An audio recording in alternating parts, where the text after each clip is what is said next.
Malécou se porte comme un charme. Tout va bien au plan moral, spirituel, social.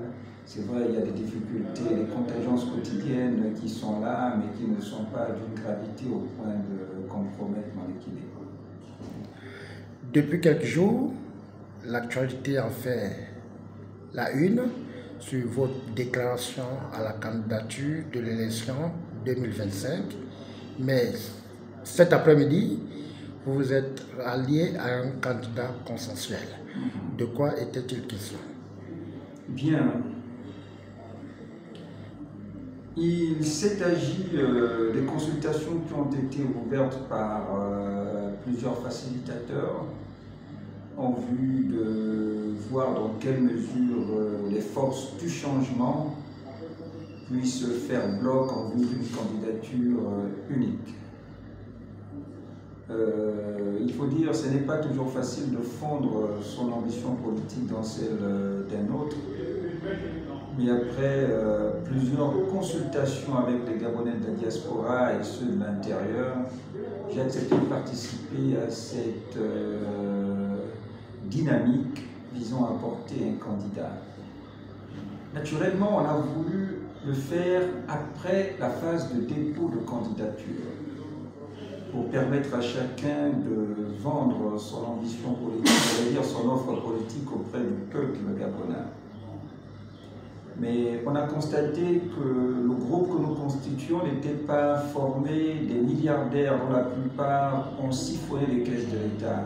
Parce que dans le principe de bloc après dépôt de candidature, le principe est le même, celui qui est porté rembourse la caution et les frais de dépenses liés à la campagne électorale dans la phase pré-désignation. Or, de nous tous, aucun n'avait les ressources suffisantes pour rembourser 30 millions à chacun en sus des dépenses liées aux frais de campagne. On a donc décidé de procéder post-validation de candidature, j'allais dire validation des candidatures, pour que le principe de remboursement de sommes dues à la campagne et à la caution ne s'invite pas dans le processus. Nous avons donc décidé de mutualiser nos intelligences, mais surtout nos moyens financiers au profit de celui qui sera désigné. Et l'homme qui a été désigné, c'est Jean-Rémy Yama, dont le profil social et politique est plus emblématique et beaucoup plus parlant.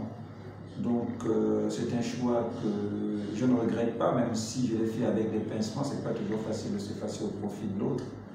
Mais nous avons décidé de faire ainsi et ça fait l'objet d'une cérémonie officielle dont j'ai été le porte-parole, mandaté par mes pairs. Et mon ambition donc de briguer pour 2025 n'est donc plus d'actualité. L'homme vous connaît défenseur des droits de l'homme, défenseur pour le droit des Africains en faisant la rupture sans négociation avec les néocolonialistes. Est-ce une occasion pour vous d'apporter un plus-value dans le combat de Jean-Rémy Yama pour pouvoir pousser la jeunesse gabonaise de se révolutionner si il arrivait que Jean-Rémy Yama remportait les élections, de pouvoir rompre les accords néocolonialistes avec la France? Bien, premièrement, il ne s'agit pas pour moi de venir porter main forte à Jean-Rémy Yama dans un sens purement, dans un sens puriste. Il s'agit pour moi de converger avec Jean-Rémy Yama en vue de libérer le Gabon. Je ne suis pas venu soutenir Jean-Rémy Yama.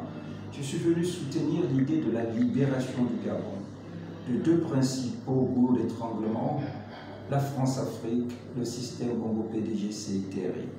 Donc il ne s'agit pas d'aider Jean-Rémy Yama, il s'agit d'être à côté, non pas derrière Jean-Rémy Yama, mais à côté de Jean-Rémy Yama, pour que l'idéal commun qui est la libération du Gabon puisse être acté. Et comme dans toute bataille, il faut que les porteurs d'ambition décident de mettre quelqu'un en avant, mais il a été mis en avant. Mais ce n'est pas pour les beaux yeux de la princesse. Hein. c'est parce qu'on a estimé que par rapport à nous, humblement, il était plus en capacité de porter cette bataille et nous avons décidé de faire ainsi. Donc oui, en cas de victoire à la présidentielle, cette volonté de nous défaire des liens esclavagistes, des accords de coopération qui nous lient à la France, sera donc dépoussiérée et mise au bout du jour en vue justement de parvenir non plus à des accords de maître à esclave, de tuteur à pays à infantiliser. L'ambition est là et nous espérons que nous pourrions l'atteindre avec la grâce de Dieu. Nous allons poser le pied sur l'accélérateur pour la deuxième dossage de cet entretien qui portera sur l'actualité sociopolitique du Gabon. Quel est votre regard sur la gérance de la transition par le général de brigade Brice Clotaire Oligui Nguema? Bien, la transition a été un acte d'escroquerie politique. Parce que le général Brice Clotaire Oligui Nguema et ses troupes ont fait ce qu'on appelle des promesses en berlificoté qui ont été finalement des vœux pieux. Je vais prendre quelques-uns. Je suis venu libérer le Gabon. Mais pour libérer le Gabon, il faut s'attaquer, comme je le disais, au boulot d'étranglement. Il y en a deux principaux leviers, la France-Afrique et le système Bongo-PDG. Ces deux leviers ont été renforcés. Donc Oligui Nguema n'a pas libéré le Gabon. En libérant le Gabon, on nous dégage déjà de la présence encombrante de l'armée française dans notre pays. On nous dégage des accords de coopération qui font que la France est le patron des ports, des entrées et sorties du Gabon. Donc des ports et des aéroports. Nos ports et nos aéroports sont contrôlés par la France. Nos ressources minières sont contrôlées par des entreprises françaises. Donc nous sommes vampirisés dans notre propre pays par les puissances impérialistes français au plan économique, au plan militaire, au plan politique, parce que Brice Clotaire Oligui Nguema est un produit de la France. Donc il ne peut pas s'attaquer au maître. Brice Clotaire Oligui Nguema a menti au peuple gabonais, il n'est pas en capacité de nous libérer. Il faut d'abord qu'il se libère du tutorat français. À partir de là, on pourra voir. Ça a été un flop. Les promesses de réforme n'ont pas eu lieu. Il a essayé de réformer la Constitution, il a vampirisé, il a taillé à sa mesure. C'est une Constitution taillée à la mesure de Brice Clotaire Oligui Nguema. Le code électoral idem. Aucune institution n'a été réformée, n'a été... c'était quoi? CTRI, c'est quoi encore la restitution des institutions? Aucune institution n'a été réformée, restituée. Les militaires ont été des délinquants en col blanc, des pédégistes en treillis. Ils ont menti au peuple gabonais, ils méritent d'être dégagés simplement, soit de l'élection du 12 avril 2025. Déclaré candidat à cette élection, quels seront donc les mécanismes et les stratégies pour pouvoir pousser les électeurs et non ceux qui inondent les réseaux sociaux, n'ayant pas de carte électorale, de pouvoir faire la barrière au projet de société que présentera le président Brice Clotaire Oligui Nguema? Notre Oligui Nguema ni son projet de société ne sont pas nos obstacles. Nos obstacles, c'est l'obscurantisme qui a été sémé au sein du peuple gabonais.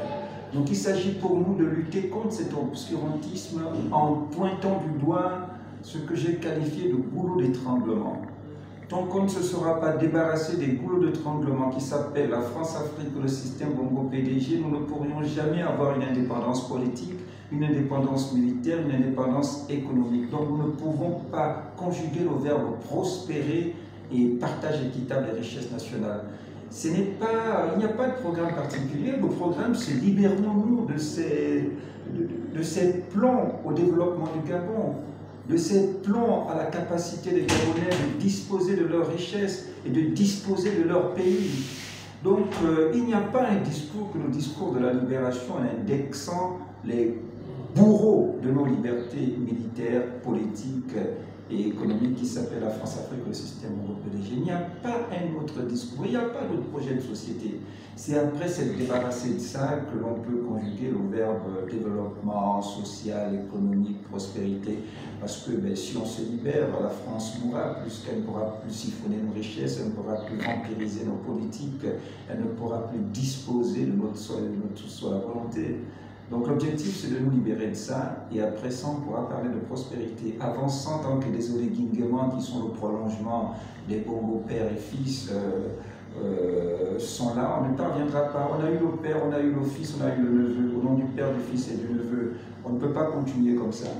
Il faudrait dégager les Bongos, porteurs de patronyme ou pas, pour que le Gabon accède à sa liberté, à sa vraie libération. Et c'est ça le seul programme qu'il faudrait dire au Gabonais. Il n'y a pas 10 000 programmes. Quand on aura acquis ces préalables de développement à la prospérité, à partir de là, on pourra développer un plan de société, mais pas avant. Nous sommes au thème de cet entretien. Quel est donc le message que vous adressez à la population?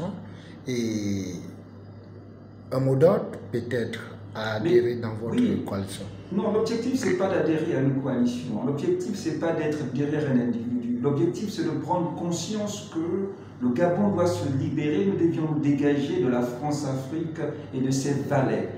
Le valet a été Léon Mba en premier, le valet a été Omar Bongo en second, le valet a été Ali Bongo, et le valet de service actuellement s'appelle Brice Plotter Oléguinguéma, avec pour bras armé le CETRI. Nous devons dégager ces hommes de levier de décision de notre pays.